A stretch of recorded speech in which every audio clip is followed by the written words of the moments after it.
ഇന്ന് ഞങ്ങൾക്ക് ഒത്തിരി സന്തോഷവും അതിനോടൊപ്പം തന്നെ സങ്കടമുള്ള ഒരു ദിവസമാണ്. ഇന്ന് ഞങ്ങളുടെ കുഞ്ഞുമ്മ ഗൾഫിലേക്ക് പോവുകയാണ്, അവിടെ നേഴ്സായിട്ട് ജോലിക്ക്. അപ്പോൾ അവർ അവിടെ നിന്ന് വരുന്നുണ്ട്. അപ്പോൾ ഞങ്ങളിവിടെ പാലിക്കര ടോളിൻ്റെ അവിടെ വെയിറ്റ് ചെയ്യാൻ പറഞ്ഞിട്ടുണ്ടായിരുന്നു. അപ്പോൾ എയർപോർട്ടിലേക്ക് കൊണ്ടാക്കാൻ ഞങ്ങളും പോകുന്നുണ്ട്.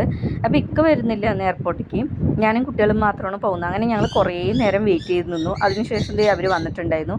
അങ്ങനെ നമ്മളിത് എയർപോർട്ടിൽ എത്തിയിട്ടുണ്ടായിരുന്നു. എയർപോർട്ടിൽ എത്തിയപ്പോൾ കണ്ടില്ലേ, മോൻ അധികം നടക്കുന്നുണ്ട്. അപ്പോൾ അവരിങ്ങനെ ഓരോ സാധനങ്ങളെല്ലാം എടുത്ത് വെക്കുകയാണ്. അപ്പോൾ എല്ലാം മറക്കാണ്ട് എല്ലാം എടുത്ത് വയ്ക്കുന്നത്. ഇതാണ് എൻ്റെ വാപ്പാൻ്റെ ഉമ്മയാണ്, വാപ്പമ്മ എന്നാണ് ഞാൻ വിളിക്കുന്നത്. പിന്നെ ഞങ്ങളൊക്കെ എത്തിയിട്ടുണ്ടായിരുന്നു. കണ്ടില്ലേ, വണ്ടിയിൽ നിന്ന് ആൾ ഡ്രൈവർ വന്നിട്ട് ബാഗെല്ലാം എടുക്കുന്നുണ്ട്.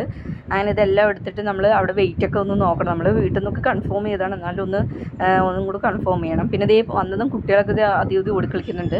അങ്ങനെ വെയിറ്റ് നോക്കാൻ വേണ്ടി വന്നിട്ടുണ്ട്. നമ്മൾ അവിടെ നിന്ന് നോക്കിയാണ്, എന്നാലും ഒരു സംശയം, നമ്മൾ ചിലപ്പോൾ അവിടെ പോയിട്ട് ചിലപ്പോൾ വെയിറ്റ് കൂടി വെച്ച് അവരെടുത്ത് മാറ്റില്ലേ. ഇവിടെ അങ്ങനെ വെയിറ്റ് നോക്കിയപ്പോൾ വെയിറ്റ് എല്ലാം ഓക്കെയാണ്, കറക്റ്റാണ്. നമ്മൾ വെയിറ്റ് നോക്കിയത് നമുക്ക് കൊണ്ടുപോകാൻ പറ്റുന്ന അതേ കറക്റ്റ് വെയിറ്റാണ്. ബാഗും ഉണ്ടായിരുന്നു. പിന്നെ ട്രോളി തള്ളാൻ പണ്ടേ മോൻ്റെ കയ്യിലാണ് എപ്പോഴും. നമ്മൾ ഹൈപ്പർ മാർക്കറ്റിൽ പോകുമ്പോഴും മോൻ തന്നെയല്ലേ തള്ളാറ്. പിന്നെ ഇതാണ് വന്നിട്ട് എൻ്റെ കുഞ്ഞുമ്മാൻ്റെ മോനാണ്, അത് മോളും. അങ്ങനെ വെയിറ്റെല്ലാം നോക്കി നമ്മൾ വണ്ടിയിൽ വെച്ചപ്പോഴാണ്, ട്രോളിയിൽ വെച്ചപ്പോഴാണ് കണ്ടില്ല, ഇവിടെ ഒരാൾ തള്ളിക്കൊണ്ട് നിൽക്കുന്നത്. ഇതിൽ എന്തൊക്കെയോ അഴിക്കാൻ നോക്കുന്നുണ്ട് ഒരാൾ. അങ്ങനെ കുഞ്ഞുമ്മ നമ്മുടെ അടുത്ത് എല്ലാവരും കുട്ടികളുടെ അടുത്തെല്ലാം യാത്ര പറഞ്ഞു. കുട്ടികളൊക്കെ ഒരേ കരച്ചിലായിരുന്നു. എല്ലാവർക്കും നല്ല വിഷമം തോന്നിയിട്ടുണ്ടായിരുന്നു.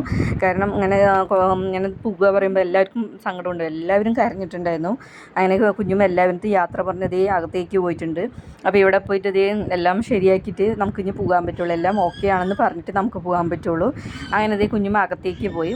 അകത്തേക്ക് പോയപ്പോൾ എല്ലാവരും ഒരേ കരച്ചിലായിരുന്നു. ഒരുപാട് സങ്കടം വന്നിട്ടുണ്ടായിരുന്നു. അങ്ങനെ നമ്മൾ അവിടെ തന്നെ നിൽക്കുന്നുണ്ടായിരുന്നു കുറേ നേരം.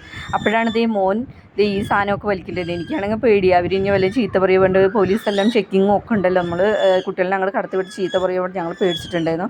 അങ്ങനെ കുഞ്ഞുമ്മക്ക് എല്ലാം ടിക്കറ്റ് എല്ലാം ഓക്കെ ആയി പറഞ്ഞപ്പോൾ നമ്മൾ തിരിച്ചതാ വീട്ടിലേക്ക് പോകണം. പോകുന്ന വഴിക്കാണ് കുറേ ഫ്ലൈറ്റുകൾ കാണാൻ പറ്റിയിട്ടുണ്ടായിരുന്നു. അങ്ങനെ നമ്മൾ ഇതെല്ലാം കണ്ട് നേരെ നമ്മൾ വീട്ടിലേക്ക് പോയി.